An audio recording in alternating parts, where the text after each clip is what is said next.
Secretary Martin Andanar to occupy the podium for the open forum. If you have any question, please just stand and proceed to the microphones in front. Okay? State your name and your affiliation, then your question.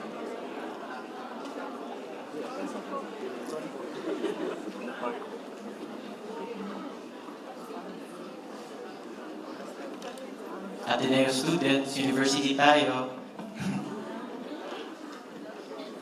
I'm sure you enjoyed my portion. Para vivo!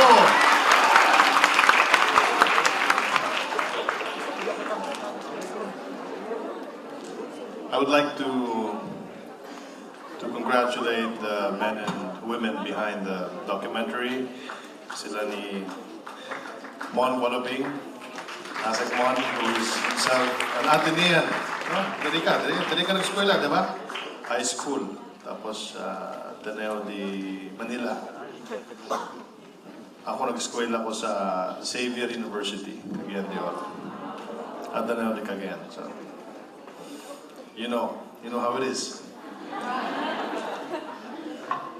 They say that kung Atenean ka, well, you might just make it to this post.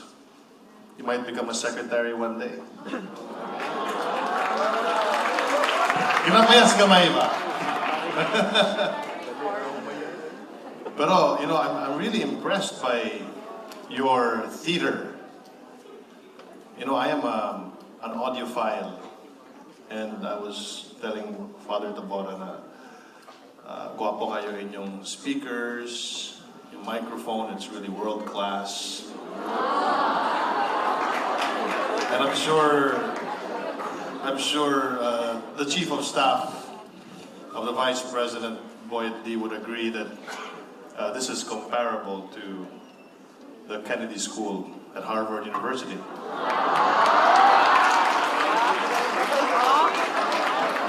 Why binuang? It's real. Kuwangin siya.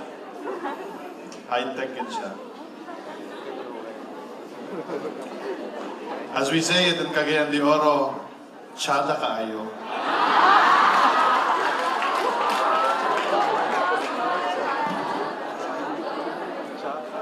Do you have any questions? Yes, please.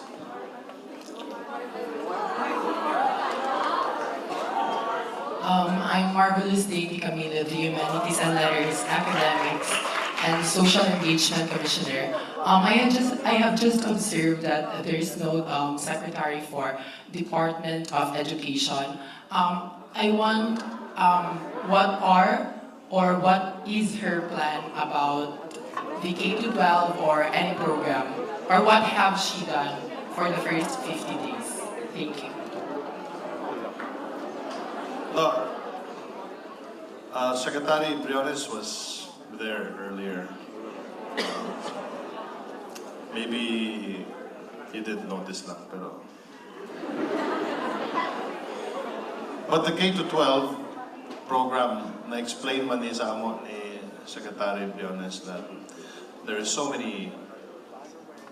much work to be done, strengthening the infrastructure, classrooms, even the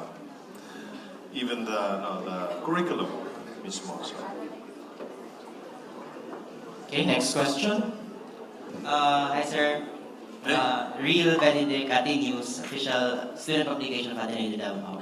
I'm just wondering why did you choose Davao to be the venue of the first screening of the first 50 days of Duterte? Why Davao? And why Ateneo specifically? My answer to that is, why not?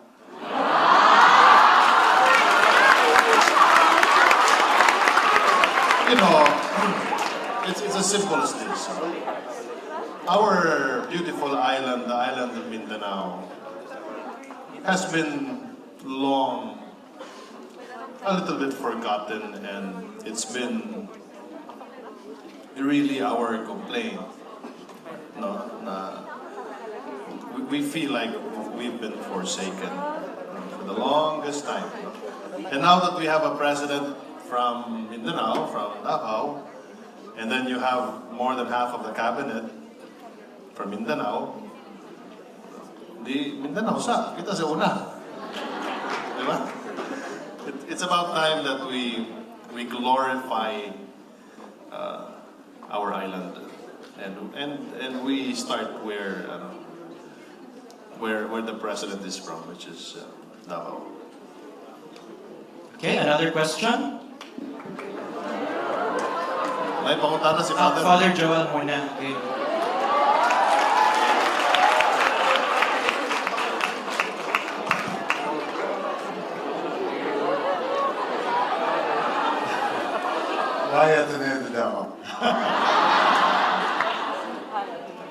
Thank you very much for the presentation. It was very informative. I'd just like to ask you about the cooperation between secretaries, whether there is teamwork that is developing among the secretaries. When Gina Lopez came here in the second part, one of the very encouraging things I witnessed was that Secretary Piñol, Secretary Bial, and Gina Lopez were working together to be able to address the problems relative to the environment. You cannot solve problems with the environment unless proving to people it has something to do with their health and with their food supply. So maybe would you have more to say about this cooperation? I think it would be essential also in the fight against drugs, to complement the fight against drugs with measures for sustainable development, measures for uplifting the people themselves. Thank you. Thank you, Father. It's a great question. I will speak first from our end at the Presidential Communications Office, and a testament of our continuous cooperation with the other cabinet portfolios is the documentary right now that we just showed you. And as the communications team in the cabinet, we are in a very unique position to attend all cluster cabinet meetings, because all government policies will not be imbibed by the grassroots if it is not delivered also through communication. So, kami po, fathers, PCO, we have made it a point that in all of the activities of our fellow portfolios or cabinet secretaries, we are always there to support them. As a matter of fact, one of the executive orders that we recommended to the President is the National Communications Policy. The National Communications Policy is a policy that institutionalizes the flow of information from one cabinet department to the next until it goes round to the President and to the public. Because nung mga nakaraang taon po ay medyo napabayaan ang communication ng ating gobyerno. Marami pong mga ahensya din sa ilalim po ng PCO whose job it is to communicate not only to the people but also to the different agencies of government. At ito po yung mga ahensya tulad ng Philippine Information Agency na medyo nawalan po ng kakaunting impluensya at saysay sa ating gobyerno dahil nga hindi po ito naging prioridad ng mga nakaraang administrasyon. So, there are certain policies institutions that Marcos built that were built and in a way that we can call it a master stroke, like the Philippine Information Agency during the time of Secretary Sandanya. It was a very relevant agency here in the Philippines, so binubuhay po natin ito. And to connect that to the cooperation that we need really to communicate. I'll give you an example. I was in Sulu 2 weekends ago with the President. At ang sinabi po sa akin ng manager ng Sulu, Radyo ng Bayan, Mr. Secretary, this is the first time that we have ever had a press secretary in Sulu. Ganun din po yung sinabi sa akin dun sa Bukidnon at sa Cagayan de Oro na hindi po dinadalaw ng press secretary yung Philippine News Agency or Philippine Information Agency or Channel 4 Radyo ng Bayan na nasa ilalim po ng poder natin.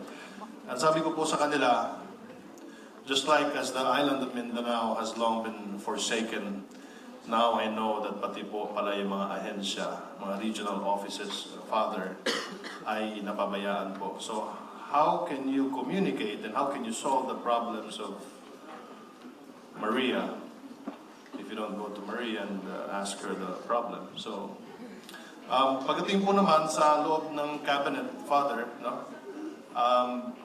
Ito po ay ang saksihan ko po ay lahat nag-uusap-usap kung paano makatulong yung isang department doon po naman sa polisiya ng ibang departamento. Okay, thank you, Secretary. Sir, si student muna kasi na para siya kanina ni Father. Magandang umaga po sa inyo, Secretary Andanar. My name is Ray Alonsagay, a fourth-year mass communication student. And also a member of Atenews, the official student publication of Ateneo de Davao University.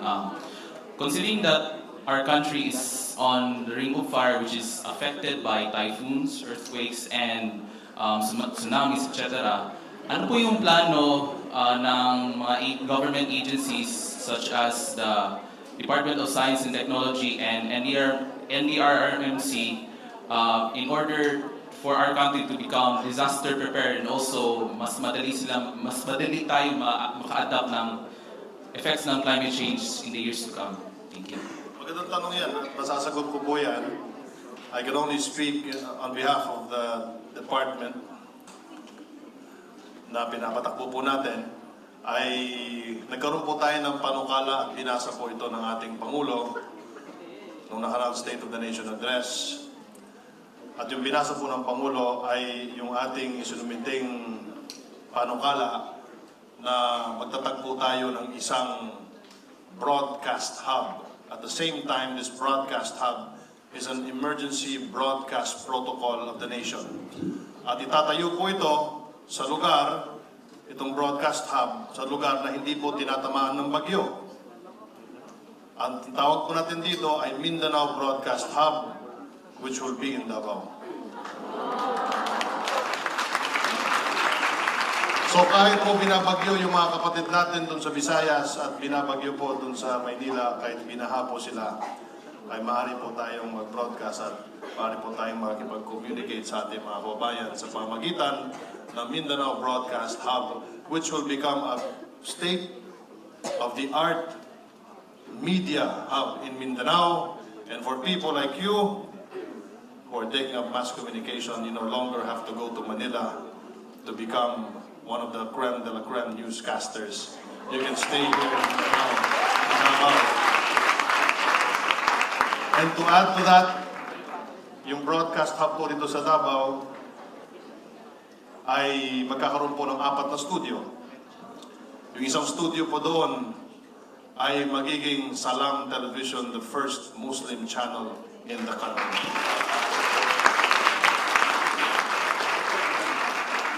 At binanggit din po ng Pangulo natin na magkakaroon din po tayo ng isang national TV network na tatawagin po natin ay Lumad Television. para po sa napakaraming lumat po sa natin. Nag-usap po kami ni Father Tabora kani-kanina lang at binanggit po sa atin na meron pong isang Islamic Center dito po sa Davao, Ateneo de Davao. At ang sabi ko po sa kanya, ay bakit pa ako lilingon doon sa malayo sa Universidad ng Pilipinas sa Diliman para kumuha po ng isang konsultasyon sa mga kaibigan nating Muslim doon kung meron pa lang Islamic Center dito sa Ateneo de Davao. Kaya dito na lang po tayo umuha ng ating So, broadcast hub, emergency broadcast protocol, kahit anong lindol pa ang tatama sa atin or bagyo, you will be the last man standing broadcasting.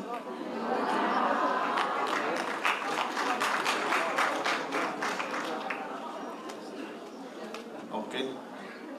Okay naman siguro? Sir, Secretary, may follow-up po.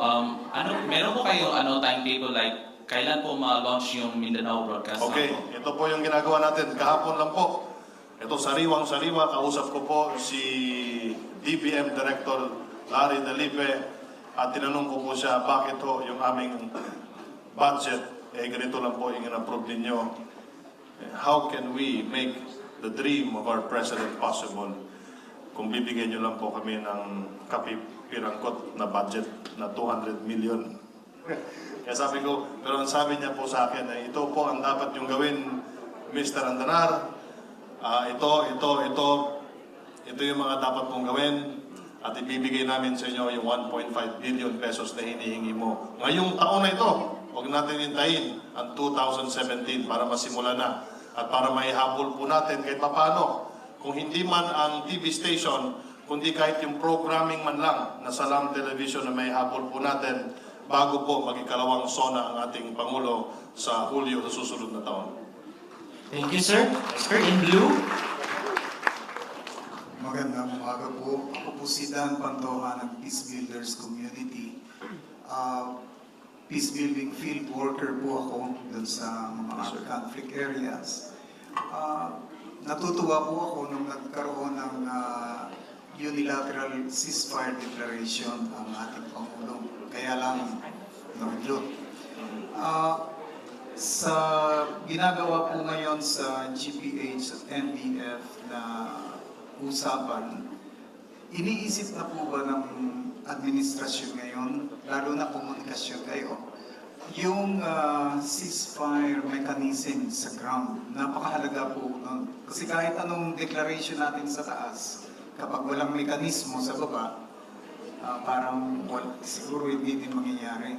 Pangalawa pong kaakibat ng tanong kong yun ay ano ang role ng CSO, Civil Society Organizations, sa ceasefire, kung meron silang role, at ano ang emphasis, ano ang pananaw ng Pangulo, ng administrasyon tungkol sa IP dahil sila talagang naapektuhan nitong armed conflict na ito. Salamat po sa katanungan. Noong unang idineklara ng ating Pangulo ang unilateral ceasefire, sa pagkakalam ko po, sir, ay nagkaroon agad ng panuntunan ang Armed Forces of the Philippines kung ano po yung mekanismo na gagamitin sa ceasefire, no? Hindi lang po sa Mindanao, pati po sa Visayas at sa Luzon, kung meron pong mga ating mga kapatid na miyembro ng CPP, NPA, NDF. Pero unfortunately, ay nabulabog ito, nabulilyaso, kaya hindi po na, winidraw po ito ng Presidente, no? Pero, that's already water under the bridge, no? Ang maganda pong balita dito, sir, ay tuloy-tuloy po ang pakikipag-usap ng ating pamahalaan sa CPP, NPA, NDF. As a matter of fact, naglabas ng isang statement si Ka-Joma Season 2 days ago at sinasabi niya na sinatutuwa dahil ang ating Pangulo ay tuloy-tuloy ang kanyang pakikipag-dialogo sa ating mga kapatid sa kaliwa. At patunay po dyan ang peace talks na mangyayari ngayong August 22 sa Oslo, Norway, at papunta na po doon ang ating kalihim na si Bebot Bello at si Secretary Just Duresa ay patungo na rin po doon sa susunod na araw. At pagdating po naman sa ikalawang tanong ninyo, ito po ay may kinalaman sa civil society or the civic organizations na ang gobyerno po natin ay bukas.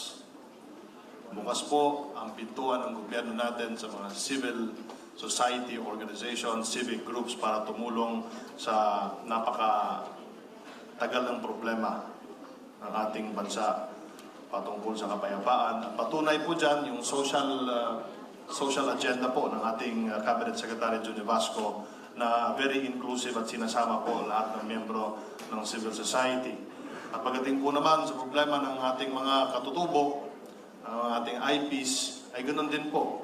Ang Pangulo ay bukas po ang pintuan ng ating Presidente at bukas ang pintuan ng Office of the Cabinet Secretary para tulungan ng ating mga katutubo sa kanilang mga problema dito po sa ating bansa. So, sir, kung meron po kayong mga request, kailangan huwag po kayong magatubili. Lapitan niyo po ako para kung ano man yung concerns niyo. Ilalapit ko po kay Secretary Johnny Vasco. Sir, another question from a student. Good morning, Mr. Secretary. I'm Zairami L. Carte po, second year International Studies student major in Asian po. Ako mahirap tanong mo. Hindi po, sir. My question po, sir, is that, is the Philippines really capable of stabilizing or keeping the K-12 curriculum, or are we not risking the generation for the curriculum experimentation? Well, Kasi po, sir, I came from a public school po, Davao City National High School. Unfortunately, sir, I visited the school after graduating from it, and unfortunately, sir, some of the juniors they frequently tell me na, ate, unsa man yung mga, na may uban times tayo nga ang libro, dili maoo niya, na times po na, dali lang makorek ang libro sa mga estudyante, sir. So, are we really capable of the K-12 curriculum and stand by it, stand firmly with it?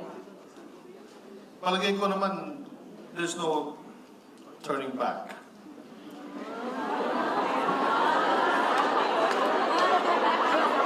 We've crossed the Rubicon. Yung mga ganun statement. No, hindi kasi ganito yun. Kung titignan niyo po yung mga lugar, mga bansang nakapaligid po sa Pilipinas, no, na meron na silang K-12. Ito po yung mga bansang mas maunlad po sa atin. No? At alam ko, 2 bansa na lang ata yung hindi K-12. No?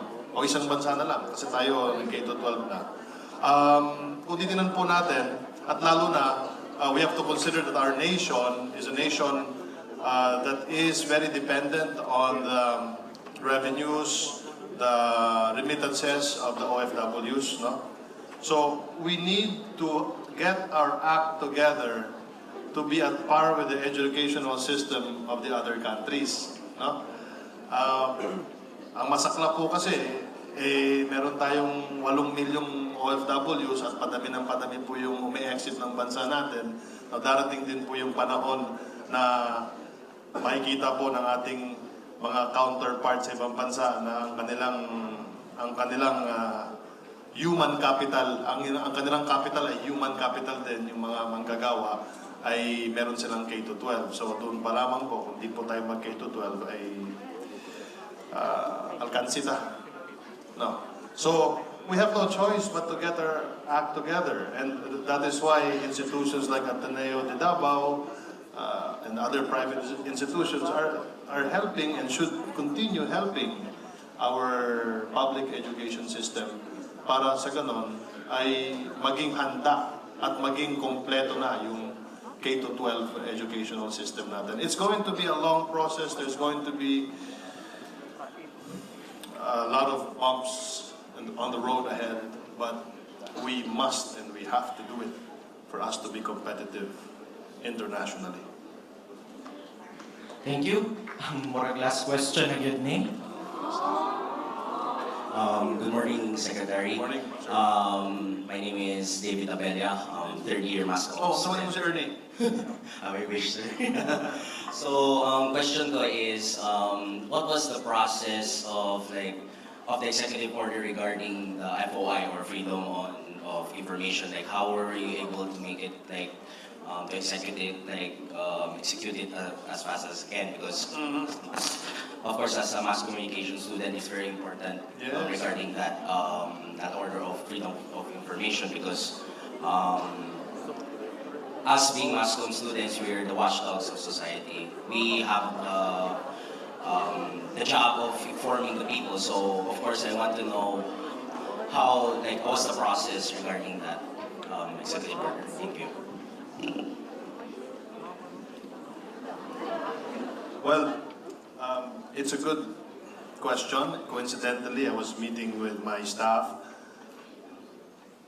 yesterday, and we talked about the Freedom of Information Manual, because it says there in the executive order that every agency should be completing its own FOI manual. Now, when the President signed it, we already hit the ground running, and we took it upon ourselves, because we were, of course, appointed by the ES to implement this, no?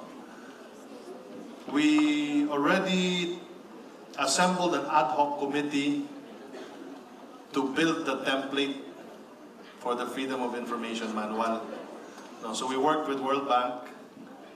World Bank, they have experience already in constructing the manual of the freedom of information in the UK and in the United States. No? So we, as much as possible, we will make sure that we follow the best practices in the world. Yung para wala ng learning curve ba, no? So the manual is finished already. Tapos na. What we will do now is we have a meeting with the other agencies like the DICT. Bakit may DICT dito, but may Department of Information Communication Technology? Because yung DICT po yung may hawak ng OpenGov, yung open data.gov.ph. No? So that open data kasi na ginawa ng nakarang administrasyon, we will evolve that into the FOI. So may meeting po kami next week, and then ang Office of the Solicitor General naman at yung DOJ, they are tasked to write down all the exceptions dun sa freedom of information. Ito po yung mga hindi natin pwedeng buksan na informasyon dahil maaaring maapektuhan ang ating, halimbawa na lamang, seguridad ng the national security. So the deadline for the SOLGEN and the Department of Justice is August 28, if I'm not mistaken. So ibibigay po nila sa amin yung exceptions, and then after that, yung freedom of information should have its implementing rules already by November. Sinusunod lang po natin yung kalendaryo. So, thank you.